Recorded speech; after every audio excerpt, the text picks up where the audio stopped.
MA पूर्वाध Sanskrit द्वितीय प्रश्न पत्र मेघदूत 25 से 35 पद्य तक। डॉक्टर मनीषा गोदारा, आचार्य संस्कृत, राजकीय बांगड़ महाविद्यालय, लीडवाना। 25वां पद्य। तेषां दिक्षु प्रथित विदिशा लक्षणां रातानि गत्वा सद्य फलम् अविकलं कामुकत्वस्य लब्ध्वा तिरोपान्तस्तनित सुखं पास्यसि स्वादु यस्मात् सभ्रूभंगम मुखम एव पयो वेत्रवत्या चलोमि। अन्वय। दिक्षु प्रथित विदिशा लक्षणां तेषां राजधानीं गत्वा सद्य कामुकत्वस्य अविकलं फलं लब्ध्वा यस्मात् स्वादु चलोमि वेत्रवत्याः पयो सभ्रूभंगम मुखम एव तिरोपान्तस्तनित सुभगम पास्यसि। दिक्षु दिशाओं में प्रथित विदिशा लक्षणाम, विदिशा नाम से जो विख्यात है ऐसी, तेषाम राजधानी, उन दशान देशों की राजधानी में, गत्वा जाकर, सद्य तत्काल, कामुकत्व से कामुकता का, अविकलम फलम लब्ध्वा समस्त फल प्राप्त कर लोगे। यस्मात् जिससे, वेत्रवत्या वेत्रवती नदी के स्वादु जलोमी पयो मीठे तथा चंचल तरंगों वाले जल को, तीरोपांत स्तनित सुगम किनारे के समीप गर्जन से सौभाग्यशाली होकर, जैसे सभ्रूभंगम प्रकुटी विलास युक्त मुखम एव मुख के समान पास्यसी पान करोगे। हे मेघ, दिशाओं में विदिशा नाम से विख्यात दशान देश की राजधानी में पहुंचकर उसी क्षण तुम कामुकता के संपूर्ण फल को प्राप्त कर लोगे, क्योंकि तुम वहां पर मधुर और तरंगित वेत्रवती नाम की नदी के जल को प्रकुटी चढ़ाए हुए नायिका के अधर के समान तट के प्रांत में मधुर गर्जन करने के साथ साथ पान कर लोगे। हे मेघ, दिशाओं में विदिशा नाम से विख्यात दशान देश की राजधानी में पहुंचकर उसी क्षण तुम कामुकता के संपूर्ण फल को प्राप्त कर लोगे, क्योंकि तुम वहां पर मधुर और तरंगित वेत्रवती नाम की नदी के जल को प्रकुटी चढ़ाए हुए नायिका के अधर के समान तट के प्रांत में मधुर गर्जन करने के साथ साथ पान कर लोगे। वेत्रवत्या आधुनिक काल में से वेतवानक के नाम से पुकारा जाता है। यह विंध्याचल के उत्तर से निकलकर विदिशा से होती हुई कालपी के समीप यमुना नदी से जाकर मिल जाती है। इस नदी का बहुत सा भाग मालव प्रांत में भी है।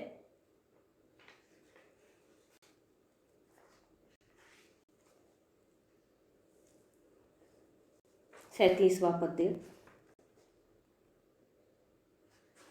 28वां। वक्रः पंथा यद्यपि भवता प्रस्थितस्य उत्तराशां सौद उत्संग प्रणय विमुखो मा स्म भूरु उज्जैन्या विद्युद्दाम स्फुरित चकितै तत् पौरांगनानां लोलपांगै यदि नरम से लोचनै वंचितो असि।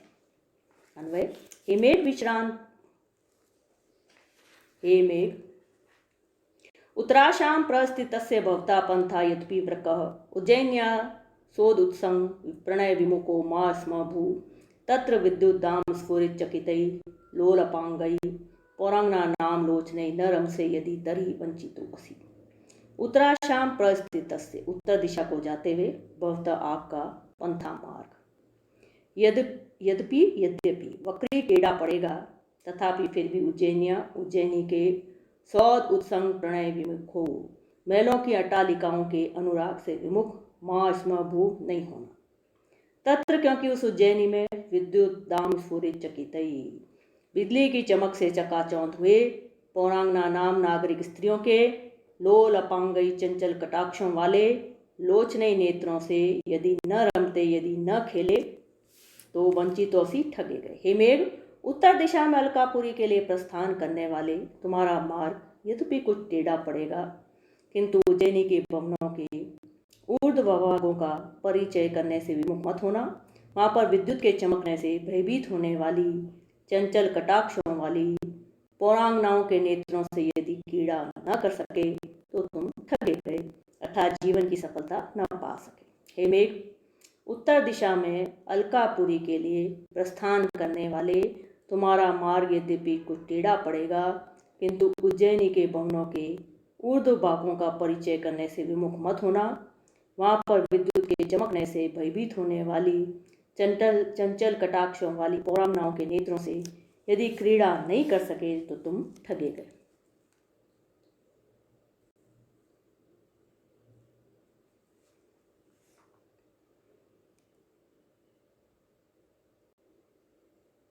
वक्र पंथा उज्जैनी विंध्याचल से उत्तर की ओर बहती हुई निर्विंध्या नदी के पूर्व भाग में कुछ दूरी पर स्थित है और उत्तर का मार्ग निर्विंध्या के पश्चिम में है। अतः उत्तर की ओर प्रस्थान करने वाले मेघ के मार्ग में टेढ़ा होना निश्चित है। उज्जैनिया प्राचीन काल में अवंती देश की राजधानी उज्जैनी थी। यह शिप्रा नदी के तट पर स्थित है। नासिक की गुफाओं के एक शिलालेख में भी इसका नाम आया है। इसे विशाला, अवंतिका, अवंती तथा पुष्पकरंडिनी नाम से भी पुकारा जाता है। यही विक्रमादित्य की राजधानी एवं कालिदास का निवास स्थान है, ऐसा बहुत से विद्वान मानते हैं।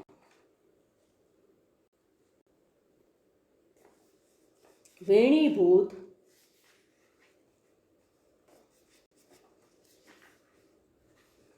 प्रातनु सलिलासातीतस्य सिंधु पांडु छाया तरु रुव तट रुव तरु वृंशी भी जीर्ण पर्णै सौभाग्यम ते सुभग वीर्यावस्थया व्यंजयन्ति कार्श्यम येन त्यजति विधिना स त्वया एव उपाद्य। वेणीभूत प्रतनु सलिला तट तरु वृंशी भी जीर्ण पर्णै पांडु छाया वीर्यावस्थया अतीतस्य ते सौभाग्यम व्यंजयन्ति असौ सिंधु येन विधिना कार्श्यम त्यजति स त्वया एव उपाद्य। सुभग, हे भाग्यवान मेघ, वेणीभूत तनु प्रतनु सलिला स्त्रियों की चोटी के आकार का थोड़ा सा रह गया जल जिसमें ऐसी तट तरु वृंशी भी किनारों पर उगे वृक्षों से गिरे हुए जीर्ण पर्णई पुराने पत्तों से पांडु छाया पीले वर्ण की विरय अवस्थाया वियोग अवस्था द्वारा अतीत से बहुत दिनों से गए हुए सौभाग्यम तुम्हारे सौभाग्य को व्यंजयंती प्रकट करती हुई असौ सिंधु ये निर्विंध्या नदी येन विधिना जिस प्रकार से कार्श्यम त्यजती कृष्णता को छोड़े स एव वही विधि त्वया तुम्हारे द्वारा उपाद्य तुमको करनी चाहिए, तुम्हारे द्वारा की जानी चाहिए। हे सौभाग्यशाली मेघ, वेणी के समान अल्प जल वाली तट पर उगे हुए वृक्षों से गिरने वाले सूखे पत्तों से पीले वर्ण वाली अतएव विरय की अवस्था में प्रवास स्थित तुम्हारे सौभाग्य को प्रकट करती हुई वह नदी निर्विंध्या जिस प्रकार दुर्बलता को त्यागे वही तुम्हें करना चाहिए। हे सौभाग्यशाली मेघ, वेणी के समान अल्प जल वाली तट पर उगे हुए वृक्षों से गिरने वाले सूखे पत्तों से पीले वर्ण वाली अतएव विरय की अवस्था से प्रवास स्थित तुम्हारे सौभाग्य को प्रकट करती हुई वह निर्विंध्या नदी जिस प्रकार दुर्बलता को त्यागे वही तुम्हें करना चाहिए। दीर्घ काल तक वर्षा न हो तो नदियां पतली जलधारा वाली हो जाती हैं, अतः निर्विंध्या भी जल की कमी से पतली धारा वाली हो गई है। इस नदी के किनारे वृक्ष भी थे, उनके पीले पत्ते इस नदी में गिरा करते थे। अतः कवि उत्प्रेक्षा करता है कि निर्विंध्या मेघ के वियोग में कृष्णकाय तथा पीली पड़ गई है, अतः मेघ को वही कार्य करना चाहिए जिससे वह नदी अपनी कृष्णता त्यागे।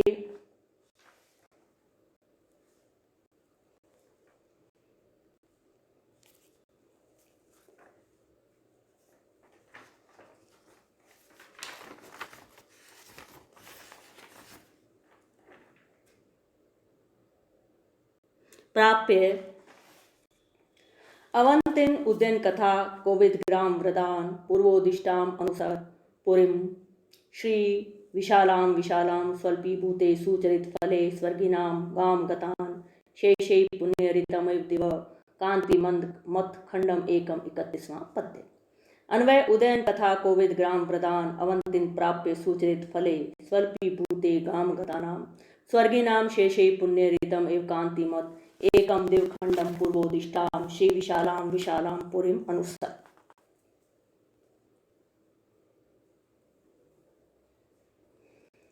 शब्दार्थ उदयन कथा कोविद ग्राम प्रदान। जहाँ के गांव के वृद्ध वत्सराज उदयन की कथाओं के ज्ञाता हैं ऐसे अवंतिम अवंती प्रदेश को प्राप्त करके सुचरित फले पुण्य फलों के स्वल्पी भूते क्षीण हो जाने पर गाम गता नाम भूमि पर आए हुए स्वर्गीय नाम स्वर्ग में निवास करने वालों के शेष ही पुण्य अवशिष्ट पुण्य फलों से अप्रीतम एवं लाए गए के समान कांतिमत दीप्तिमान एकम देवा खंडम स्वर का एक टुकड़ा पूर्वोदिष्टाम पहले बतलाई हुई श्री विशालाम संपत्तिशाली विशालाम पुरम उज्जैनी नगरी को अनुसर जाना। हेमेक वत्सराज उज्जैन की कथा के ज्ञाता ग्राम वृद्ध जहाँ रहते हैं ऐसी अवंती नामक नगरी को प्राप्त कर पुण्य फलों के कम हो जाने पर पुनः भूमि पर आए हुए स्वर्ग में निवास करने वालों के अवशिष्ट पुण्यों से लाए हुए दैदीप्यमान स्वर्ग के टुकड़े के समान पहले बतलाई गई धन धान्य से परिपूर्ण उज्जैनी नगरी की ओर जाना। हेमेक वत्सराज उज्जैन की कथा के ज्ञाता ग्राम वृद्ध जहाँ रहते हैं ऐसी अवंती नामक नगरी को प्राप्त कर पुण्य फलों के कम हो जाने पर पुनः भूमि पर आए हुए स्वर्ग में निवास करने वालों के अवशिष्ट पुण्यों से लाए हुए दैदीप्यमान स्वर्ग के टुकड़ों के समान पहले बतलाई गई धन धान्य से परिपूर्ण उज्जैनी नगरी की ओर जाना। यक्ष मेघ से कहता है कि वह मेघ अवंती नामक जनपद को प्राप्त करके उसकी राजधानी उज्जैनी का दर्शन अवश्य करे।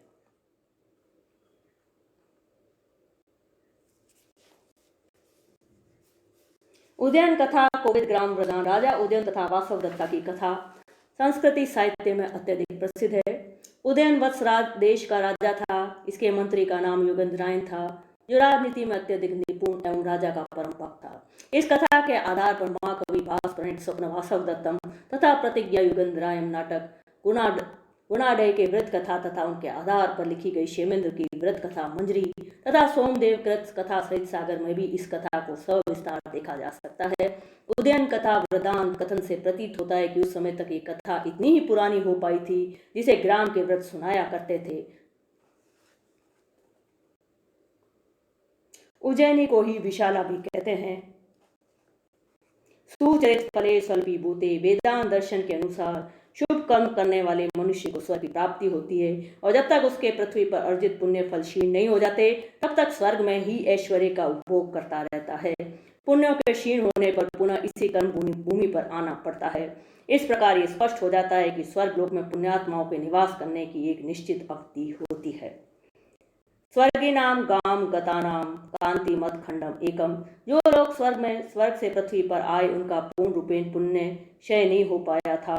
भूमि पर आते समय उनके कुछ शुभ कर्मों का फल उन्हें नहीं मिल पाया था। अतएव कवि उत्प्रेक्षा करता है कि विशाला और कुछ नहीं पुण्यात्माओं द्वारा स्वर्ग से लाया गया एक टुकड़ा मात्र है जो कि उन पुण्यात्माओं के अवशिष्ट पुण्यों का एकमात्र फल है। जो सुख एवं संपत्ति में है वही ऐश्वर्य विशाला में निवास करने वाले भी भोगते हैं।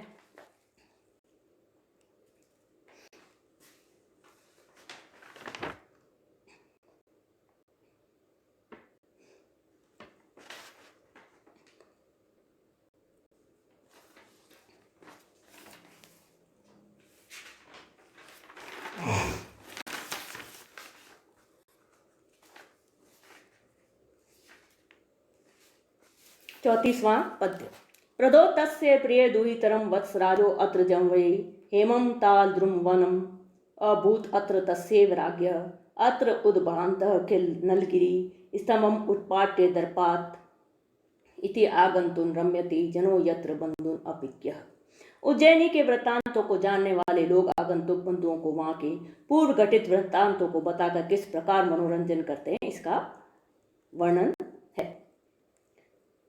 अत्र वत्सराज प्रदोतस्य प्रियदुहितं जवये अत्र तस्यैव राज्ञो हेमं तालद्रुम वनम अभूत् अत्र नलगिरि दर्पात् स्तंभम उत्पाट्य उद्भ्रांत किल इति अभिज्ञो जनो आगंतुन बंधुन यत्र रम्यति। अत्र यहाँ वत्सराज उदयन ने प्रदोतस्य प्रिय दुहितरम प्रदोत राजपुत्री वासव दत्ता का जंवे अपहरण किया था।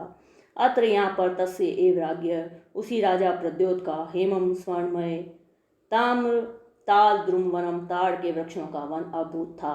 अत्र यहाँ पर नलगिरी हाथी दर्पात दर्प से मद से स्तंभम बंधन स्तंभ को उत्पाट्य उखाड़ कर उद्भ्रांत घुमा था।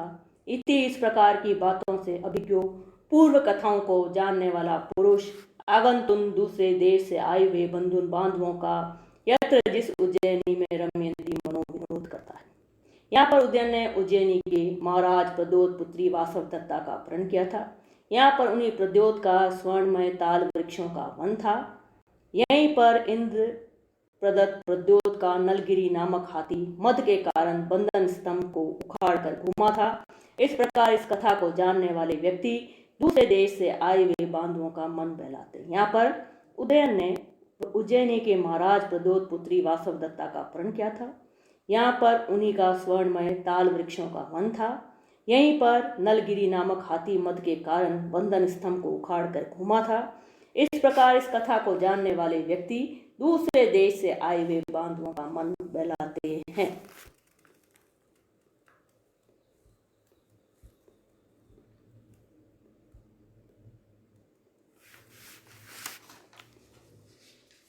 पत्र श्यामा दिनकर है स्पर्धिनो यत्र वाहा शैलोदग्रा त्वम् एव कारिणो वृष्टिम अंत प्रभेदात् योदाग्रण्य प्रतिदश मुखम संयुगे तंस्थि वांस प्रत्यादिष्ट आभरण रुच्य चंद्रहास वर्णाकई। 35वां पद्य। पत्र या अत्र वाहा पत्र श्यामा दिनकर है स्पर्धिना शैलोदग्रा करिणा प्रभेदा त्वम् एव वृष्टि मंत योदाग्रण्य समयुगे प्रति दशमुखम तस्थि वांस चंद्रहास वर्णाकई प्रत्यादिष्ट आभरण रुचि। यत्र जिस उज्जैनी में वहा घोड़े पत्र श्यामा पत्नों के समान हरे रंग के दिनकर है स्पर्धिना सूर्य के गुणों से स्पर्धा करने वाले हैं। शैलोदग्रा पर्वतों के समान उन्नत करीना हाथी प्रभेदात फट जाने से त्वम एवं मेघ की भांति वृष्टि मंत वर्षा करते हैं। योदाग्रण्य श्रेष्ठ योदा समयुगे युद्ध में प्रतिदर्श मुखम रावण के सम्मुख तंस्थि वांस खड़े होने वाले चंद्रहास वर्णाकई तलवार की चोटों से उत्पन्न घावों के चिन्हों से प्रत्यादिष्ट आभरण रुचे आभूषणों की कांति का तिरस्कार कर रहे हैं। जिस उज्जैनी में पत्तों के समान श्याम वर्ण घोड़े सूर्य के घोड़ों के साथ प्रतिद्वंदिता करते हैं। पहाड़ों के समान उन्नत हाथी अपने गण स्थलों से इस प्रकार मद की वर्षा करते हैं जैसे तुम जल की वर्षा करते हो। वहाँ के योद्धा युद्ध में रावण के समक्ष भी खड़े होने वाले हैं तथा उनके शरीर में तलवारों के इतने अधिक घाव हैं कि उनसे आभूषणों की कांति भी फीकी पड़ जाती है। जिस उज्जैनी में पत्तों के समान श्याम वर्ण घोड़े सूर्य के घोड़ों के साथ प्रतिद्वंदिता करते हैं। पहाड़ों के समान उन्नत हाथी अपने गण स्थलों से इस प्रकार मद की वर्षा करते हैं जैसे तुम जल की वर्षा करते हो। वहाँ के योद्धा युद्ध में रावण के समक्ष भी खड़े होने वाले हैं तथा उनके शरीर में तलवारों के इतने अधिक घाव हैं कि उनसे आभूषणों की कांति भी फीकी पड़ जाती है।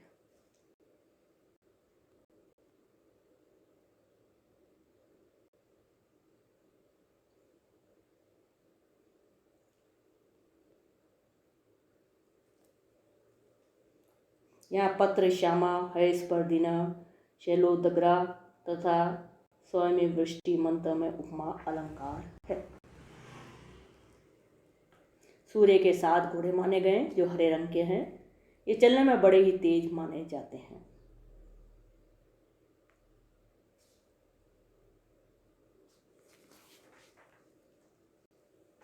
इस पद्य में यक्ष मेघ से उज्जैनी के अश्वों हाथियों एवं वीरों के संबंध में अपने विचार प्रकट करता हुआ कहता है कि जिस उज्जैनी में पत्थरों के समान श्याम वर्ण घोड़े सूर्य के घोड़ों के साथ प्रतिद्वंदिता करते हैं। पहाड़ों के समान उन्नत हाथी अपने गण स्थलों से इस प्रकार मद की वर्षा करते हैं जैसे तुम जल की वर्षा करते हो। वहाँ के योद्धा युद्ध में रावण के समक्ष भी खड़े होने वाले हैं तथा उनके शरीर में तलवारों के इतने अधिक घाव हैं कि उनसे आभूषणों की कांति भी फीकी पड़ जाती है।